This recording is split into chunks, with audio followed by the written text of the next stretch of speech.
What is going on, guys, and welcome to a very special day. Today officially marks Star Wars: The Old Republic's 6-year anniversary. It is actually quite amazing how far this game has actually gone and how much it has added content-wise within the past 6 years. Now, myself personally, I actually found out just a few minutes ago through the online forums and also by customer service that I had joined on September 29th of 2011. So that's when I had officially created my original account, and I believe that is the current one that I'm still using because when Star Wars: The Old Republic launched, I had actually created one account that I never use anymore to this day, but I've never paid any attention to that one, so that one doesn't really count. This one does, however. Anyway, 2011, so about 2012, 13, 14, 15, 16, yeah, about 6 years, 17. I'm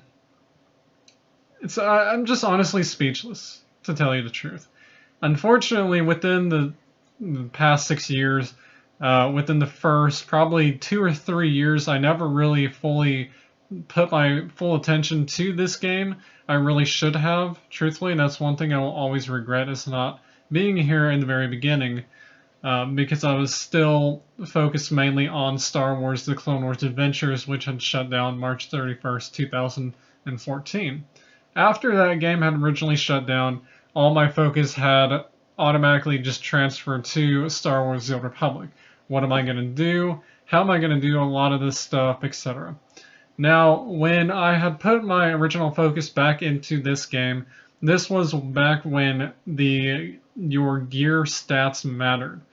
And unfortunately, the main Jedi Knight that I had used, which is right here on the middle right side of the collage, Jedi Knight Raffin, his armor was so out of place that he had aim and endurance stats, he had endurance and willpower, strength and endurance. Basically, you name it, I had it on his character.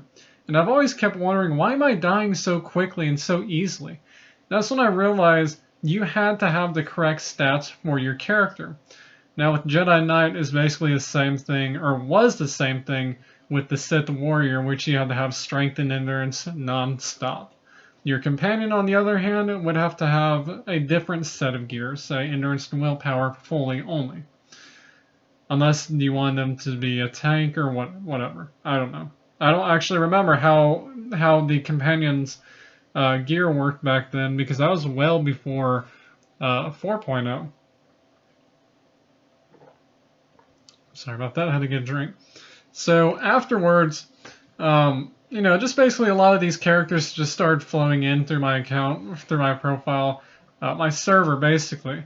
The server I was always on was the Boston server, because that's where all the player versus player was going on. That's where all of my pub hunting adventures would carry out. I would always use my main character, which was Lord Snake, and he always went pub hunting through Tatooine, Quesh, etc., you name it. That was before level sync was ever introduced. Now, back before level sync was introduced, it was so easy to do anything. However, it was also very terrible for other people who were lower leveled than you, and they asked you for their help, etc. Or they asked you for your help, etc. Basically, if you were level 50 and they were level 20, they wouldn't get the experience at all. Now, that's basically afterwards, fast forward a couple of years, they introduced level sync, and then everything's good to go.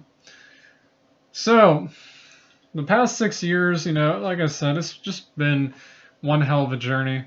Within the past 6 years, I've done so much. I've accomplished so much stuff that I never would have thought of to accomplish back then. And characters that I never would have thought of actually creating back then are now created. Now, of course, with the server merge, they officially have new servers, which my main is now Satele Shan, and it's basically just All Out, you name it. They transferred player versus player and player versus environment into the same servers now, so you can just choose between which instance you want, whether you want an open world PvP, you can have it on that same server through the mini-map and whatnot.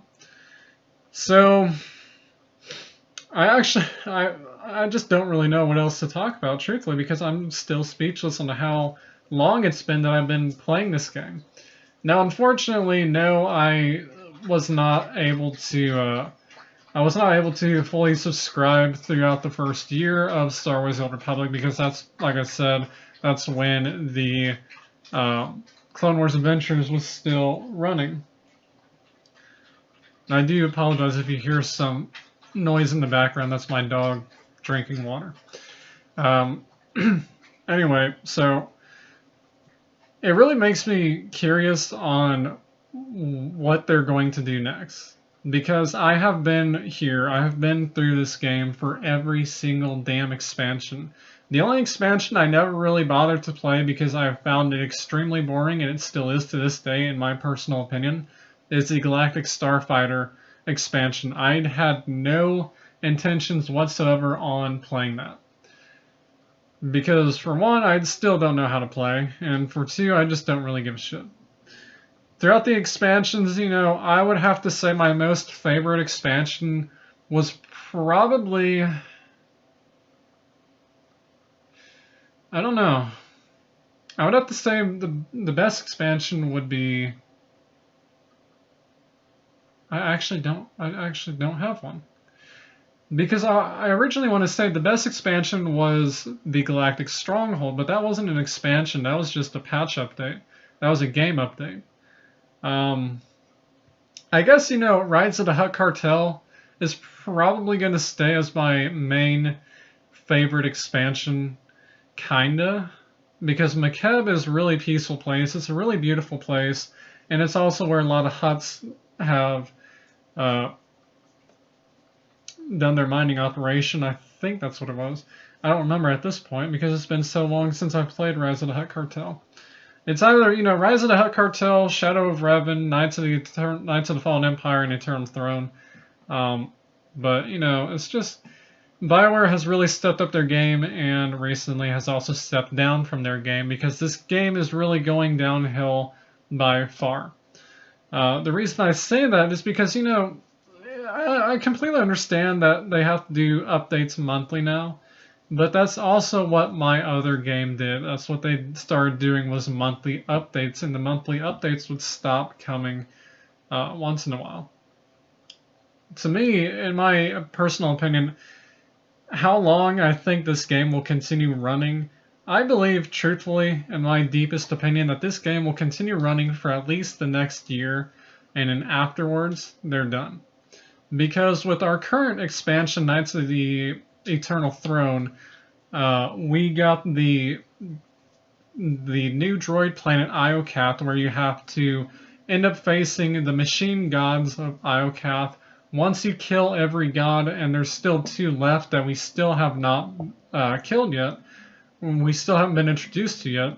Once we basically kill each one, our character then becomes the god of your current expansion.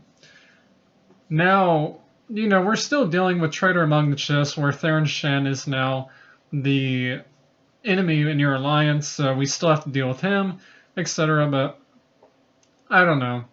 Afterwards, with the next update, with the next big game update coming, I'm assuming it'll be in January. Afterwards, I just don't really see anything. I personally don't. Because I still see, you know, there's still minor things that have not been introduced yet, but I honestly just don't see it. I'm sorry, I just don't. So anyway, that's pretty much all I have to say, really. This game has been such an amazing game. It's really transformed my life a bit, but it also has really fucked my life a bit, so. Well, anyway, if you guys would like to share your favorite memories in the comments below, and I hope you guys enjoyed this upload. May the Force be with you, Star Wars: The Old Republic and BioWare, and a happy 6-year anniversary.